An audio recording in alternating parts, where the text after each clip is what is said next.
চাঁদ সূরজ আর গ্রহ তারা তোমারি হুকুম মানে তারা। চাঁদ সূরজ আর গ্রহ তারা তোমারি হুকুম মানে তারা। সবই তো চলছে তোমার হুকুমে, তরুলতা পাহাড় নদী। তুমি রহমান তুমি মেহেরবান, প্রশংসা শুধু তোমারি। মেলে আখি কত দেখি নিয়ামতে ভরা এই পৃথিবী। তুমি রহমান তুমি মেহেরবান, প্রশংসা শুধু তোমারি। সম্মানিত উপস্থিতি, আমি আপনাদের মাঝে কোরআন থেকে বক্তব্য দেওয়ার জন্য কোরআনুল কারীমের সূরা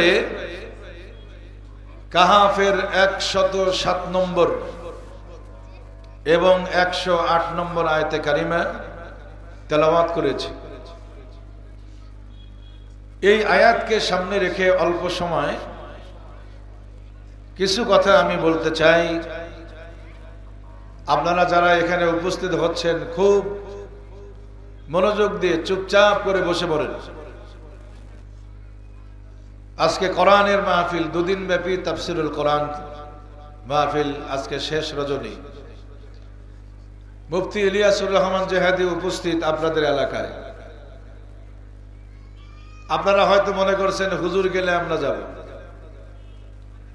এখন আমিও তো আপনাদের মাহফিলের দ্বিতীয় আলোচক, আমাকেও দাওয়াত করা হয়েছে। আমি তো গান বলার জন্য আসি নাই এখানে, নাকি বলেন? যাত্রা সিনেমার গান বলার জন্য আসছি আমি এখানে? কোরআন থেকে বক্তব্য দেওয়ার জন্যই আসছি। এই জন্য কোরআনের বক্তব্য যেই দিক, ওই কথাগুলি মনোযোগ দিয়ে শুনলেই আল্লাহর পক্ষ থেকে রহমত অবতীর্ণ হবে। সুবহানাল্লাহ বলেন। কোরআনের মাহফিলের প্যান্ডেলের ভিতরে বসে চুপচাপ করে মনোযোগ দিয়ে কোরআন থেকে বক্তব্য শ্রবণ করলে আল্লাহর পক্ষ থেকে রহমত অবতীর্ণ হয়।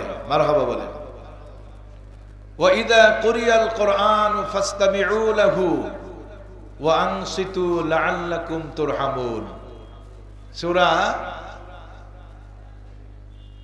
কাহাফে, সূরা আরাফের শেষ দিকে আল্লাহ তাআলা এই বক্তব্য দিয়েছেন যে কোরআনের মাহফিলে এসে কোরআনের বক্তব্য মনোযোগ দিয়ে চুপচাপ করে দিলের কান দিয়ে শুনলে আল্লাহর পক্ষ থেকে কি হবে? রহমত অবতীর্ণ হবে। এই জন্য আমরা এখানে যারা উপস্থিত হয়েছি মনোযোগ দিয়ে কোরআন থেকে বক্তব্য শুনবো ইনশাআল্লাহ। সম্মানিত উপস্থিতি, তাহলে আমি তেলাওয়াত করেছি কোরআনুল কারীমের সূরা কাহাফের 107 নম্বর এবং 108 নম্বর আয়াত। এই আয়াতের মধ্যে আল্লাহ কি কথা বলছে দেখেন।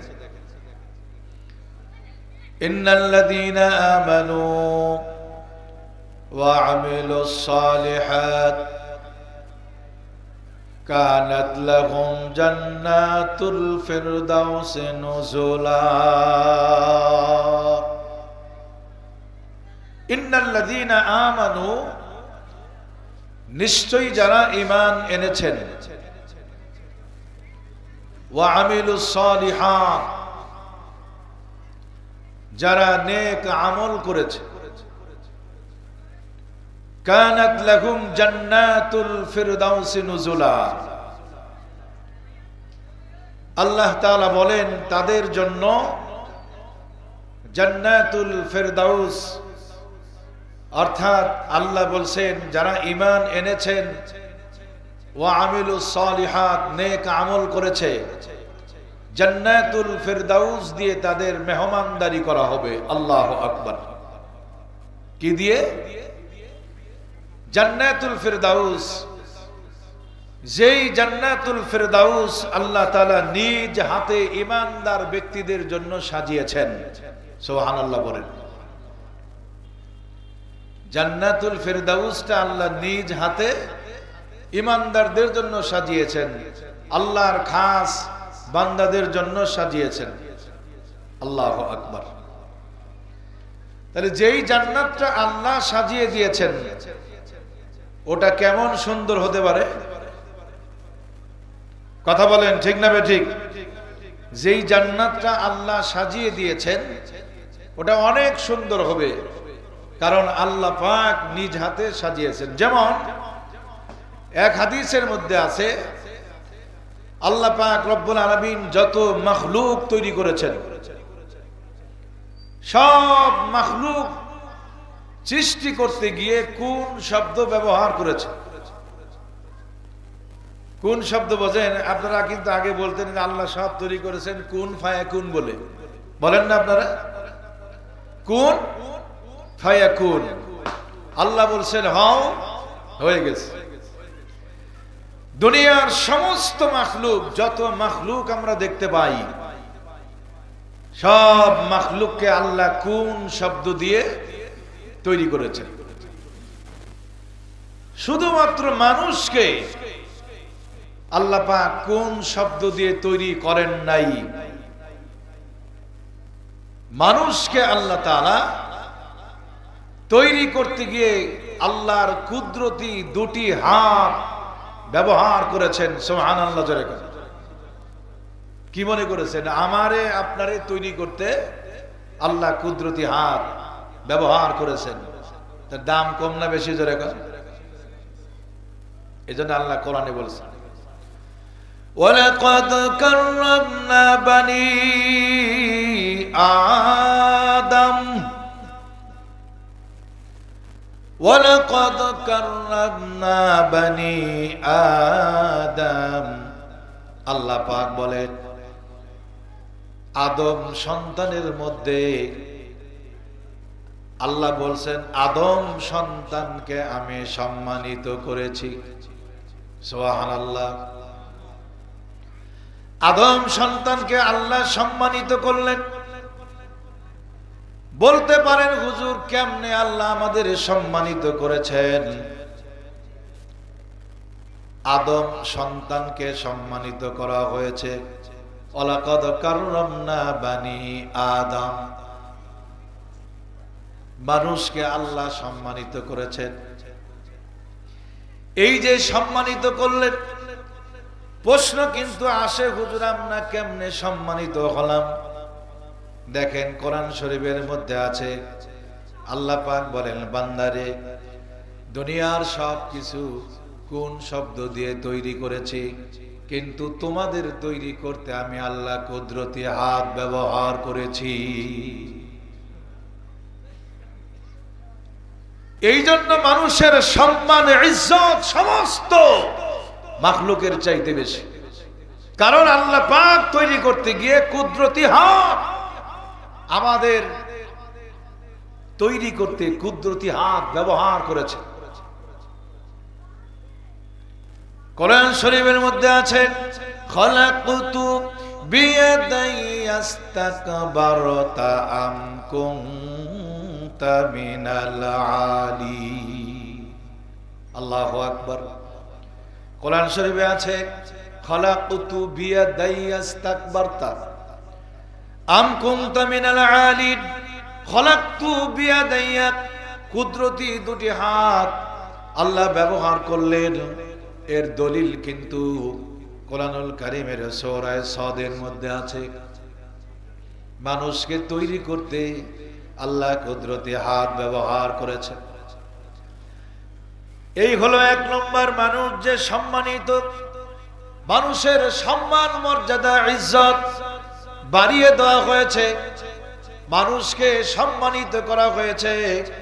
তার এক নম্বর কারণ হলো আল্লাহ বলেন মানুষ তৈরি করেছে কুদরতি হাত ব্যবহার করে। ওই যে দক্ষিণ আফ্রিকা, ওয়েস্ট ইন্ডিজ, ওই দেশের মানুষগুলির চেহারা দেখবেন কালো, ঠিক না বেঠিক? চেহারাটাও দেখবেন কেমন যেন দেখা যায়, কথা কন না কেন?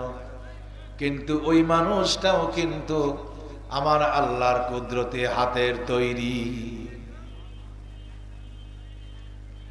যত মাখলুক আছে সব মাখলুকের চাইতে মানুষের মর্যাদা বেশি।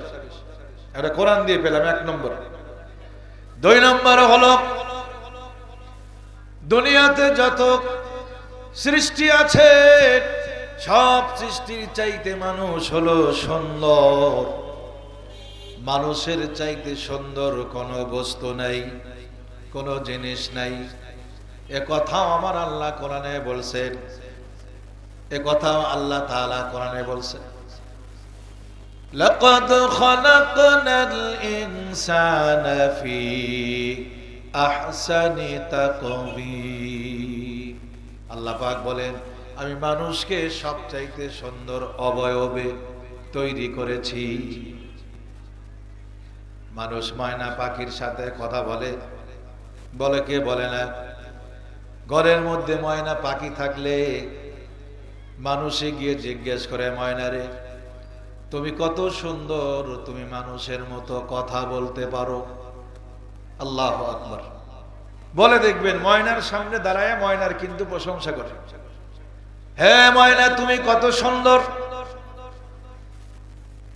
তুমি মানুষের মতো কথা বলতে পারো। ময়না তখন কি জবাব দেয় জানেননি আপনারা? ময়না তখন জবাব দেয়, মানুষ রে আমি মানুষের মতো কথা বলতে পারি, কিন্তু তারপরেও তোমাদের দাম বেশি, কারণ তোমাদের সৌন্দর্যের কথা কোরআনে আছে, আমি ময়নার সৌন্দর্যের কথা কোরআনে নেই।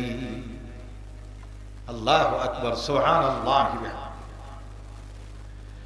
আমি ময়না মানুষের মতো কথা বলতে পারলেও আমার সৌন্দর্যের কথা কোরআনে নাই, আর তোমাদের সৌন্দর্যের কথা আল্লাহ কোরআনে বক্তব্য দিয়েছেন। আল্লাহু আকবার জোরে। লাকাদ খালাকনাল ইনসান ফি আহসানি তাকওয়িম। আমি মানুষকে সবচাইতে সুন্দর করে তৈরি করেছি। তাহলে মর্যাদা কমলো না বাড়লো? কমে গেল। এ মর্যাদা বেড়ে গেল। আমার ভাইরা, এখন এই মানুষদের মধ্যে যারা দামি, যারা ইমানদার, যারা আল্লাহর প্রতি ঈমান এনেছেন, যারা আমার রাসূলের প্রতি ঈমান এনেছেন, যারা নেক আমল করে, আল্লাহ পাক বলেন তোমাদের দাম বেশি। ঈমানদার ব্যক্তিদের জন্য আমি জান্নাতুল ফেরদাউসের ব্যবস্থা করে রেখে দিয়েছি। সুবহানাল্লাহ।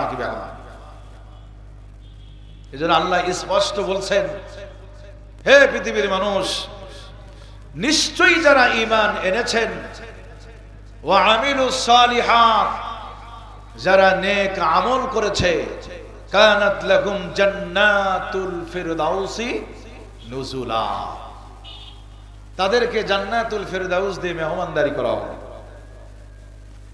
এই যে আপনাদের এলাকায় আমরা আসছি ওয়াজ করার জন্য, মাদ্রাসার পক্ষ থেকে মেহমানদারির ব্যবস্থা আছে, হাজী সাহেবের সভাপতির পক্ষ থেকে মেহমানদারির ব্যবস্থা আছে। কি মেহমানদারি করবে? গরুর গোশত, মুরগি, মাছ, ডাউল ইত্যাদি ভ্যারাইটিস কোয়ালিটির খাবার থাকবে, ঠিক কিনা জোরে? এই দিয়ে মেহমানদারি করা হবে।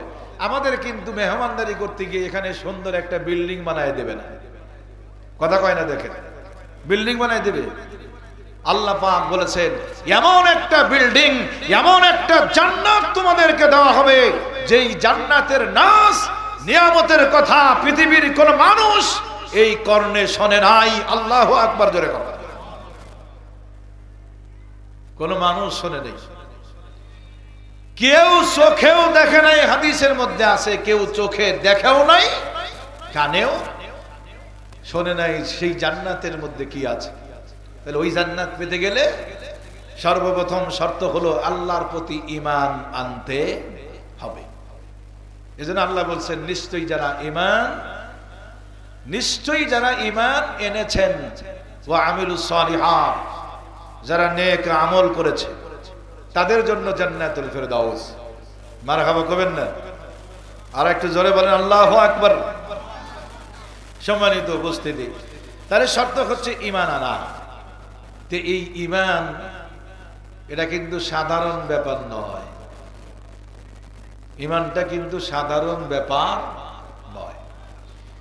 ঈমানটা এমন একটা অধ্যায়, ঈমানের উপরে অবিচল থাকা, অটল থাকা সব মানুষের পক্ষে সম্ভব হয় না। জান্নাতুল ফেরদাউস এটা পেতে গেলে ঈমানের উপর অবিচল থাকতে হবে। জীবন চলে গেলেও কোরআনের উপরে জিন্দেগি যাপন করতে হবে। জীবন চলে গেলেও আল্লাহর সান্নিধ্য, আল্লাহকে পাওয়ার জন্য যে অগ্রসর হতে হবে, পিছপা হওয়ার কোনো সুযোগ নাই। কথা বলেন ঠিক না বেঠিক? কোনো সুযোগ নেই। এজন্য সম্মানিত ভাইরা, ঈমানের উপর অবিচল থাকা সকলের পক্ষে সম্ভব হয় না। আমাদের বাংলাদেশের মানুষের ঈমান তো একটা গরম লাল চা দিয়ে কেনা সহজ।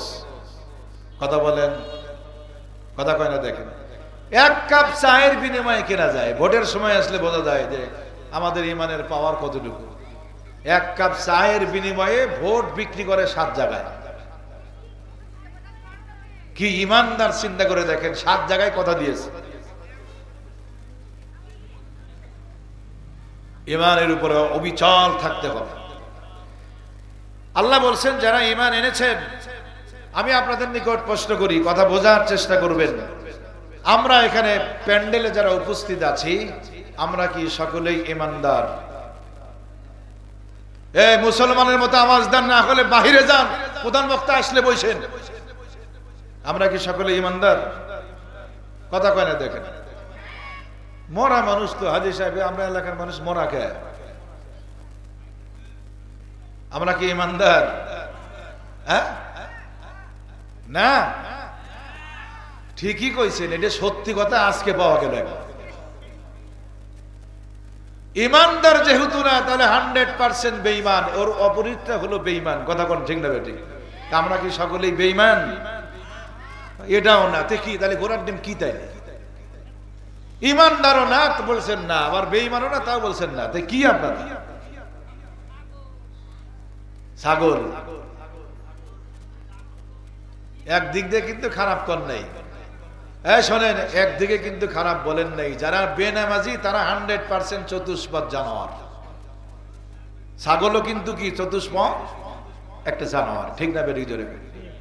কারণ ছাগল কিন্তু নামাজ পড়ে না, গরুও কিন্তু নামাজ পড়ে না, কুকুর কিন্তু নামাজ পড়ে না, ভেড়া নামাজ পড়ে না। এখন আপনিও যদি নামাজ না পড়ে বসে থাকেন, তাহলে ওর মধ্যে আপনার মধ্যে কোনো ব্যবধান নেই। কথা বলেন। এখন আমরা ঈমানদার না, আবার বলছেন আমরা বেঈমানও না, তাহলে মাঝামাঝি অবস্থা। গোরাও না, খচ্চরও না। কি?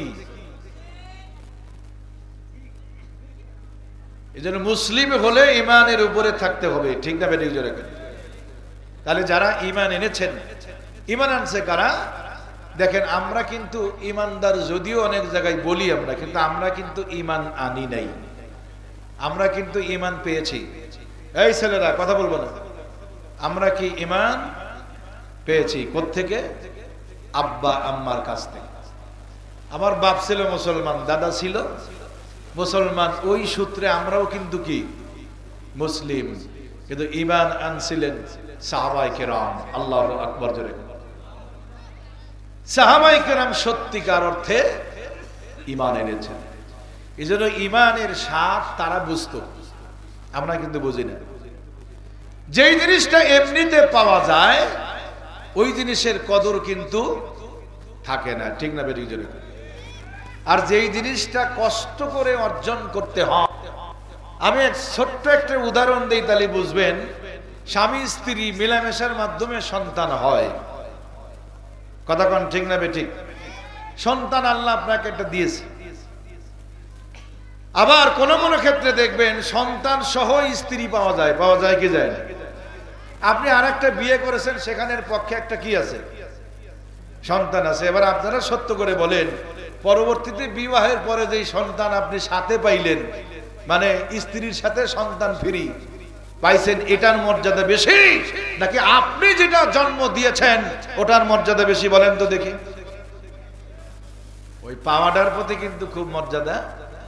আপনি যেমন পেয়েছেন স্ত্রীর সাথে, ওটার প্রতি যেমন আপনার মহব্বত নাই, আপনার স্ত্রীও আপনার ঘরে আসার পর আগের ঘরের যদি একটা সন্তান থাকে, ওই স্ত্রীর কাছে এই সন্তানের কোনো মহব্বত কিন্তু নেই। কথা বলেন ঠিক না বেঠিক?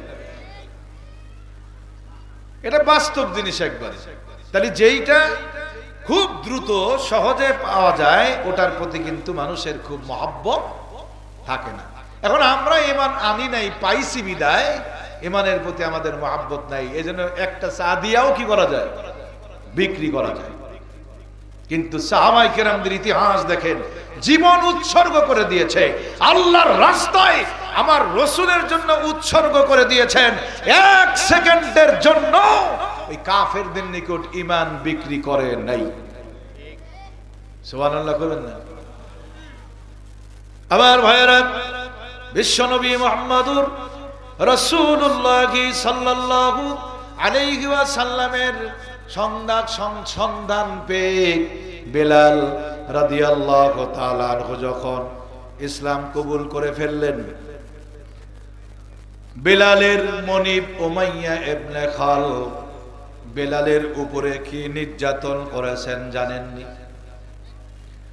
উমাইয়া ইবনে খালদ বিলালের উপরে এত নির্যাতন করলো, আমার ভাইয়েরা, গলার মধ্যে রশি লাগায়া এরপরে যুবক ছেলেদের হাতে ছেড়ে দিত। ওরা সারাটা দিন গলার মধ্যে রশি লাগায়া ছোট ওই যে বড় বড় পাথরের ভিতর দিয়ে তাকে টানা হতো। এই টানতে টানতে শরীরের গোস্তগুলি খুলে খুলে পড়তো, ফিনকি দিয়ে রক্ত বের হতো। উমাইয়া ইবনে খালদ বলতো, বেলাল রে, যদি কোরআনকে ছেড়ে দাও, মুহাম্মদকে ছেড়ে দাও, তাহলে তুমি আমার হাত থেকে বাঁচতে পারবা। নাউজুবিল্লাহ বলেন। আমার শাস্তির হাত থেকে বাঁচতে পারবা, শর্ত হলো মুহাম্মদকে ছেড়ে দিতে হবে, কোরআনকে ছেড়ে দিতে হবে, ইসলামকে ছেড়ে দিতে হবে। আপনাদের কি ধারণা বেলাল কি রাজি হয়ে গেছিল? আহারে, এত শাস্তি দিয়েছেন, সারা দিন গলার মধ্যে রশি লাগাইয়া টেনেছেন, উত্তপ্ত বালুর উপরে চিৎ করে শোয়াই দিয়েছেন, বুকের উপরে বিশাল বড় পাথর চাপিয়ে দিয়েছেন। আমার ভাইরা, তারপরেও বেলাল ওর মধ্যে বলতো, আহাদ আহাদ আহাদ, আল্লাহ এক, আল্লাহ এক, জোরে কোন আল্লাহু আকবার। পরের দিন শাস্তির মাত্রা আরো বাড়ত। ঘরের মধ্যে রাত্রিবেলায় টান টান করে বেঁধে রাখত, মনে হয় গলার মধ্যে ফাঁস লেগে যাবে, এক ফোঁটা পানিও দিত না। বর্তমানে 5ই আগস্টের পরে দেখবেন বাংলাদেশে আয়না ঘরের সংবাদ পাওয়া গেছে, ঠিক না বেঠিক? এই আয়না ঘরের মধ্যে কালিমা ওয়ালাদের, ইসলাম ওয়ালাদের এমন ভাবে ধরে ধরে হাত পা বেঁধে রাখতো, পানিও পর্যন্ত পান করতে দেয় নাই। এই আয়না ঘর থেকে অনুমান করা যায় কি জুলুম নির্যাতন বিগত দিনে হয়েছে বাংলার মুসলমানদের উপরে। আমার ভাইয়েরা, সরকারের বিরুদ্ধে একটা কথা চলে গেলে তাকে আয়না ঘরের মধ্যে ঢুকায়া চরম নির্যাতন শাস্তি দেওয়া হয়েছে। কথা বলেন ঠিক না ঠিক? কি ভয়ঙ্কর শাস্তি! এটা তো তাও সামান্য ব্যাপার। বেলাল রাদিয়াল্লাহু তাআলাকে যে শাস্তি দেওয়া হয়েছে, খেয়াল করে দেখেন, শরীর থেকে ফিনকি দিয়ে রক্ত বের হয়ে যেত, গোস্তগুলি পাথরের কোনার আঘাতে ক্ষত বিক্ষত হয়ে যেত। তারপরেও কি বলতো? আহাদ, আল্লাহ এক, আল্লাহ এক। ইমানের উপরে অটল থাকতে হয় কেমনে দেখে। আবার ভাইয়েরা, পরের দিন শাস্তির মাত্রা আরো বেড়ে যেত। এইভাবে আঘাত করতে করতে পাথর চাপায়া দিত। খেয়াল করে দেখেন, একদিন আবু বকর সিদ্দিক রাদিয়াল্লাহু তাআলা আনহু ওই বেলালের পাশ দিয়ে যাচ্ছেন। উমাইয়া ইবনে খালদ নিজেই চামড়ার চাবুক দিয়ে বেলালের শরীরে আঘাত করতেছে। আঘাত করার কারণে শরীর থেকে চাবুকের আঘাতে আঘাতে চামড়ার চাবুকের সাথে সাথে ওই যে শরীর থেকে গোশতগুলি খুলে খুলে পড়তো। এরপরেও বেলাল বলতো আহাদ আহাদ, আল্লাহু আকবার। আবার ভাইয়েরা, কবি বলেন চামড়ার চাবুক এমন জোরে মারিল, তবু বেলাল আহাদ নাহি সারিল। এরপরও বেলাল আহাদ শব্দ ছাড়ে নাই। আবার ভাইয়েরা, আবু বকর সিদ্দিক রাদিয়াল্লাহু তাআলা আনহু শাস্তি হচ্ছে ওই সময় পাশ দিয়া যায় রাসূলের প্রাণপ্রিয় সাহাবী উমাইয়া ইবনে খালদকে ডাক দিয়ে বলে, উমাইয়া, তুমি তো একজন নেতা, নেতা হইয়া সাধারণ একজন কর্মীর উপরে নির্যাতন করো, তোমার তো মান সম্মানের ব্যাপার। বেলালের দোষটা কি? একজন নিরীহ মানুষকে এইভাবে শাস্তি দেওয়া তোমার জন্য মানায় না। তোমার কর্মীরা যদি শাস্তি দিত তাও এক কথা ছিল, ঠিক না বেঠিক জোরে কর। তুমি নেতা হয়ে সাধারণ একজন কর্মীর উপরে, নিরীহ মানুষের উপরে তুমি শাস্তি দাও, তোমার তো অপমান হওয়ার কথা, তোমার তো লজ্জাবোধ করার কথা। রাসূলের সাহাবী আবু বকর সিদ্দিক রাদিয়াল্লাহু তাআলা আনহু যখন এই কথাটা বলছেন, উমাইয়া ইবনে খালদ তখন কি বলছে জানেন? তোমার যদি এত মহব্বত লাগে, তোমার যদি এত ভালোবাসা হয়, বিলালকে তুমি মুক্ত করলেই তো পারো, আমার হাত থেকে মুক্ত করলেই তো পারো। দেখেন, এটা কিন্তু নেতা বলে ফেলছে। উমাইয়া ইবনে খালদ বেলালের মনিব তখন বলে ফেলছে, মহব্বত লাগলে মুক্ত করলেই তো পারো।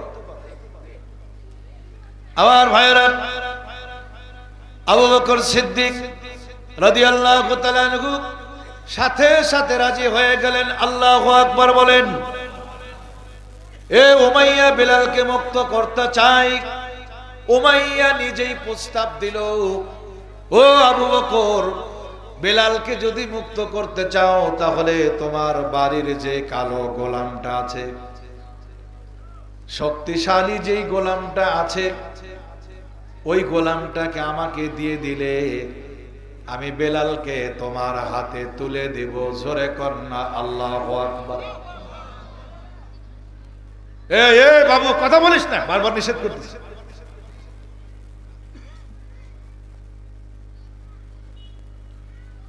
আবু বকর সিদ্দিক বলছেন, মুক্ত করতে আমি রাজি, বেলাল মুক্ত করতে আমি রাজি।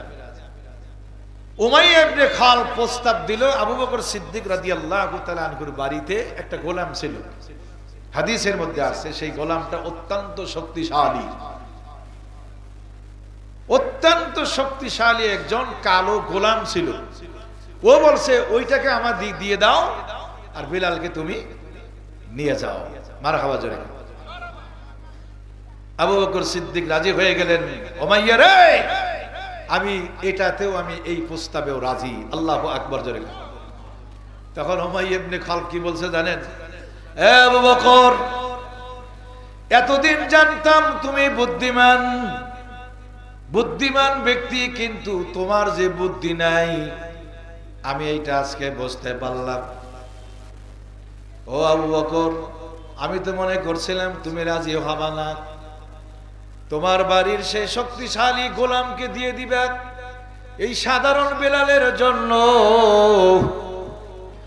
আবু বকর বলছে, উমাইয়া রে, বেলালকে যদি তুই চিনতি, বেলালের সম্পর্কে তোর পরিপূর্ণ যদি জানা থাকতো, ও উমাইয়া তোর জীবনের যত সম্পদ অর্জন করেছিস সব তুই আমাকেই দিয়ে দিতি, কিন্তু বেলালকে দিতি না।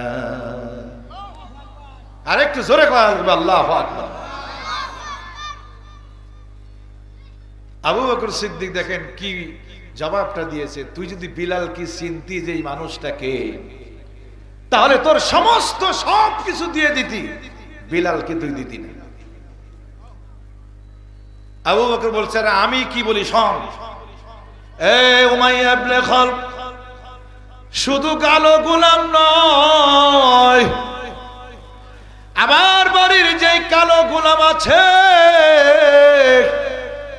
এই কালো গোলাম শুধু নয় রে উমাইয়া, আমি আবু বকরের যা আছে সব যদি তুই চাইতি, এমনকি আমি আবু বকরের জীবনটাও যদি তুই চাইতি, এরপরেও আমি বেলালকে মুক্ত করতাম।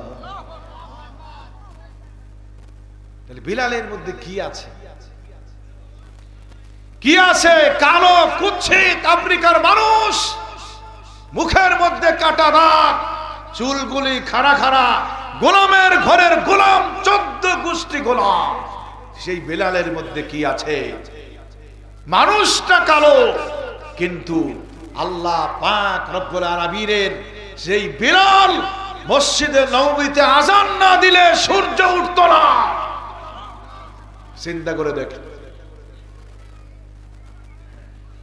যেই বেলাল মসজিদের মধ্যে আযান দেয় নাই, সূর্য ওঠে নাই। রাত্রি স্ট্রাইক করেছে, যতক্ষণ বেলাল ফজরের আযান না দিবে সূর্য বলছে আমি উঠবো না, রাত্রি বলছে আমি যাব না। যেই মসজিদের ইমাম মুহাম্মদ সাল্লাল্লাহু আলাইহি ওয়াসাল্লাম, সেই মসজিদের মুয়াজ্জিন হলো বেলাল। আল্লাহু আকবার জোরে। তাহলে দাম আছে না নাই? যাই হোক, চুক্তি সম্পাদন যেহেতু হয়ে গেছে, মুক্ত তো দিতেই হবে এখন বেলালকে, যেহেতু আবু বকর রাজি হয়ে গেছে। এখন ওই শয়তানে বলতেছে আমাকে আরো কিছু স্বর্ণ মুদ্রা দিতে হবে। হাদিসের মধ্যে আছে 40 উকিয়া স্বর্ণ মুদ্রাও দিয়েছে বেলালকে মুক্ত করার জন্য। সুবহানাল্লাহ কইবেন না? আরে আবার ভাইরা, বেলাল রাদিয়াল্লাহু তাআলা আনহুকে মুক্ত করে বিশ্ব নবী মুহাম্মদ সাল্লাল্লাহু আলাইহি ওয়াসাল্লামের কাছে নিয়ে গেলেন। আল্লাহু আকবার।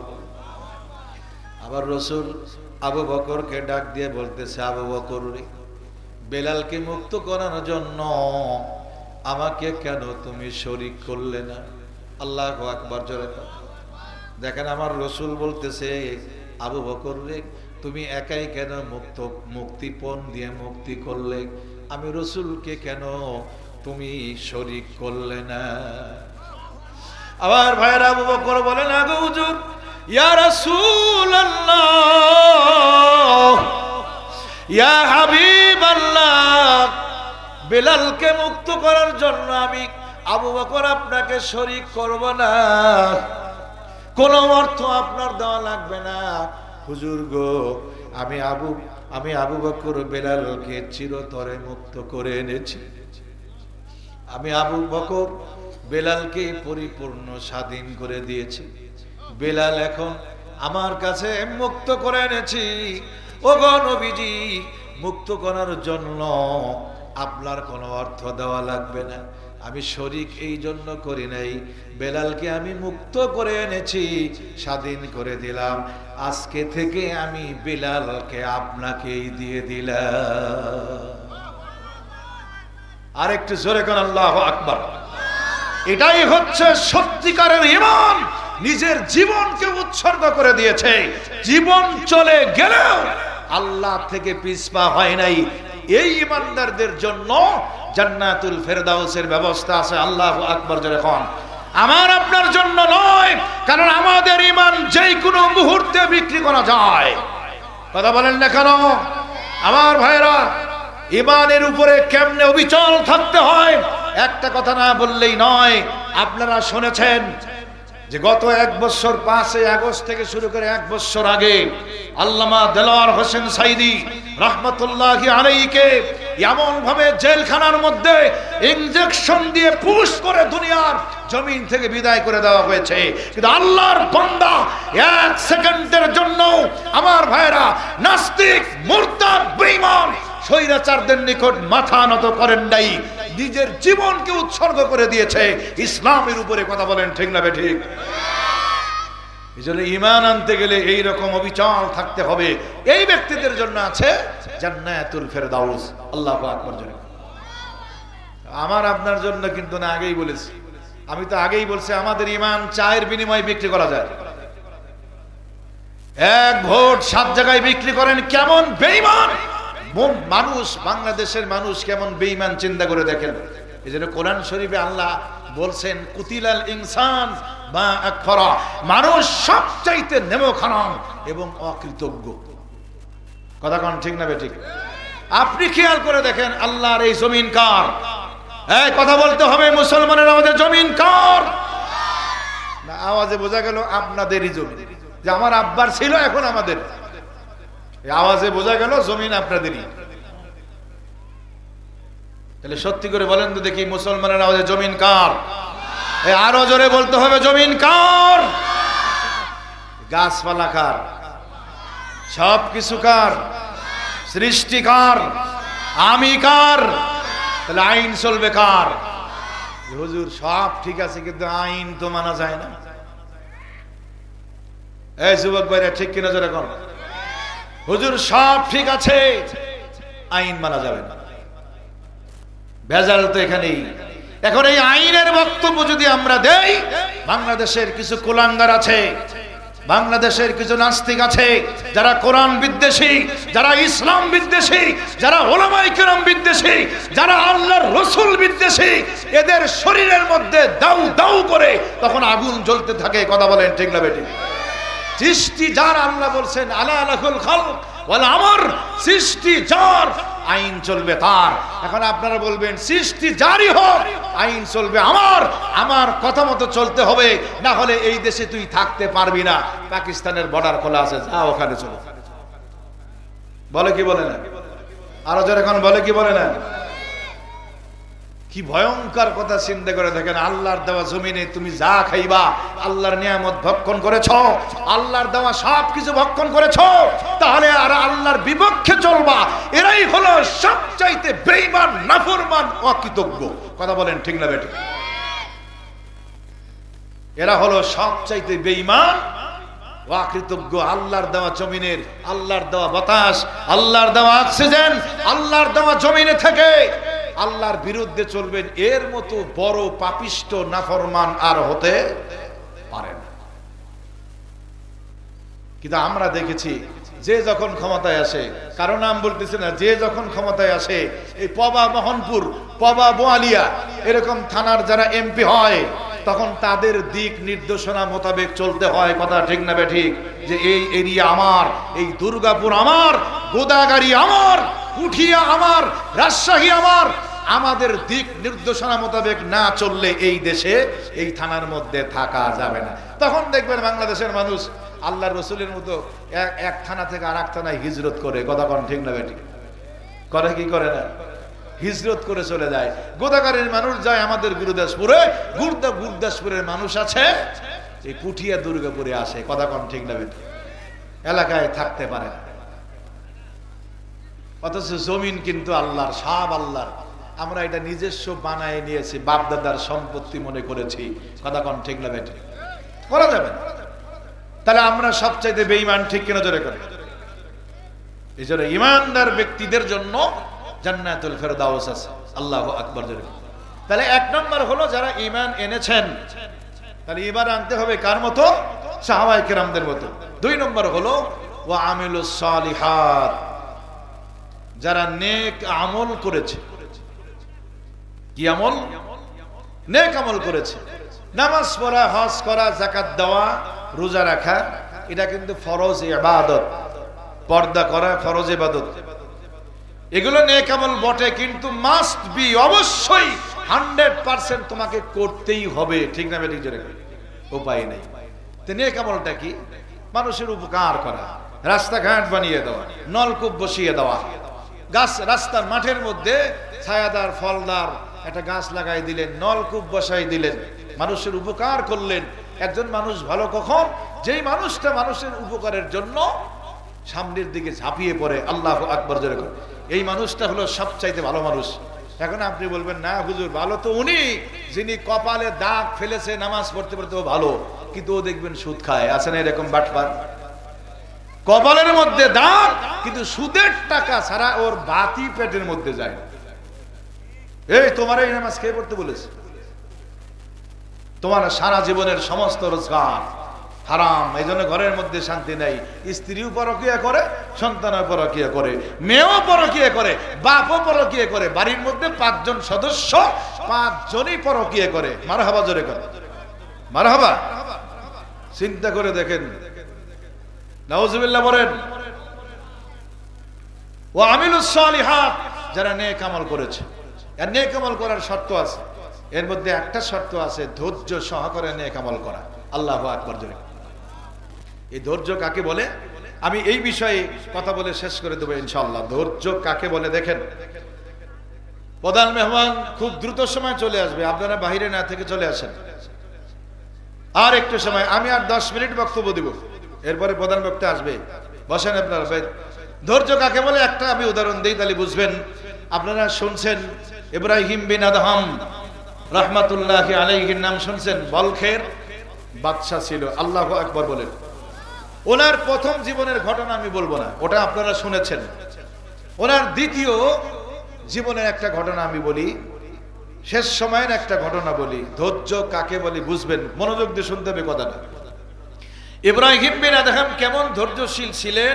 উনি ছিলেন শাহী মহলের বাদশা, রাজকীয় একজন বাদশা ছিলেন। বিছানার মধ্যে একটা মাথার চুল পরে থাকলে মনে হয় যে ইটের উপরে ঘুমায় আছে। কি শৌখিন সেই বাদশা! একমাত্র শুধুমাত্র আল্লাহকে পাওয়ার জন্য শাহী রাজপ্রাসাদ ছেড়ে দিয়ে বন জঙ্গলে ঘোরা শুরু করলেন। সুবহানাল্লাহ জোরে করে। কোন ধান্দায় নয়, শুধুমাত্র আল্লাহকে পাওয়ার জন্য। গোসল নাই, খাওয়া নাই, চুলের মধ্যে জটা ধরে গেছে। এই অবস্থা যখন চললো, আস্তে আস্তে আমার ভাইরা শেষ পর্যন্ত এই জঙ্গলের মধ্যে বসে আছে। শাহী রাজপ্রাসাদ ছেড়ে দিয়েছে, এই দেওয়ার সময় কেউ টের পায়নি। এখন পুলিশ বাহিনী সবাই খুঁজে বেড়াচ্ছে যে আমাদের বাদশা গেল কই। আল্লাহু আকবার বলেন, যে আমাদের রাজা গেল কোথায়? বলখের বাদশা উনি গেল কই? কথা বুঝতে পেরেছে? কাউকে বলে যায়নি, আল্লাহকে পাওয়ার জন্য বের হয়ে গেছে। ঘুরতে ঘুরতে ঘুরতে ঘুরতে পুলিশ বাহিনী জঙ্গলের মধ্যে খুঁজে পাইছে। তো অতটা মার করে নাই, এক কনস্টেবল গিয়ে মাথার মধ্যে বাড়ি দিয়ে দিয়েছে, পাগল মনে করে বাড়ি লাগাইয়া দিয়েছে। মাথা ফেটে ঝরঝর করে রক্ত ঝরছে জমিনের মধ্যে, দাড়ি টাড়ি সব ভিজায়া লাল টকটক হয়ে গেছে। ওসি সাহেব কনস্টেবলকে ডাক দিয়ে বলতেছে, এ রামসাগল, বাড়ি বানলি কারে? ভাই স্যার, এটা পাগল। বলছে, আরে পাগল না, ও পাগল ঠিক, কিন্তু ও হলো আল্লাহর পাগল। আর উনি হলেন আমাদের বলখের বাদশা। এই বেটা, ওরেই তো তালাশ করতেছে আজকে মাসের পর মাস। মারহাবা করবেন না?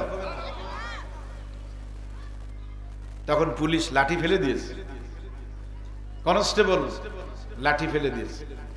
ফেলে দিয়ে ইব্রাহিম বিন আদহামের নিকট মাপ চায়, হুজুর আমি তো চিনতে পারি নাই, ভুল হয়ে গেছে, আপনি আমাকে মাফ করে দেন। এটা কি বন্ধ আছে নাকি?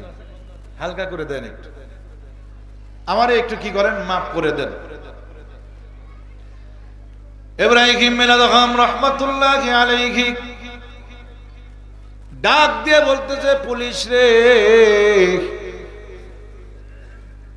আমার কাছে মাপ চাওয়ার প্রয়োজন হবে না, মাপ চাওয়ার প্রয়োজন নাই।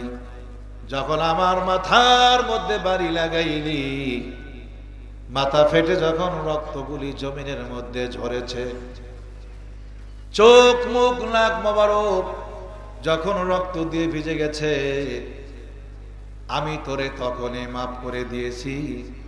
এবং শুধু মাফ করে নাই, জান্নাতে যাওয়ার জন্য দোয়া করেছি আল্লাহর কাছে। ঘটনাটা একটু উল্টো হয়ে গেল না? মাঠটার খায়া মাথা ফেটে গেছে, তারপরেও আল্লাহর কাছে জান্নাতের দোয়া করলো পুলিশের জন্য, আবার মাফও করে দিয়েছে। মারহাবা জোরে। পুলিশ ডাক দিয়ে বলে, হুজুর এই জীবনে প্রথম শুনলাম মার খাওয়ার পরে মানুষকে মাফ করে দেওয়া হয়। তাহলে এই গুণটা কার? এমন তেমন কোন মানুষের নয়, অত্যাচারিত হওয়ার পরেও মাফ করে দেয়। এটাই হলো আমার বিশ্ব নবী মুহাম্মদ সাল্লাল্লাহু আলাইহি ওয়াসাল্লামের গুণ। ঠিক কিনা জোরে? অনেক লম্বা কথা, শেষ পর্যন্ত পুলিশ জানতে চায়, হুজুর কেমনে মাফ করলেন, কারণ কি? ইব্রাহিম বিন আদহাম বলে, পুলিশ রে, বাড়ি দিলা একটা আর উপকার হয়েছে আমার 3টা, এই জন্য তোমাকে আমি মাফ করে দিয়েছি।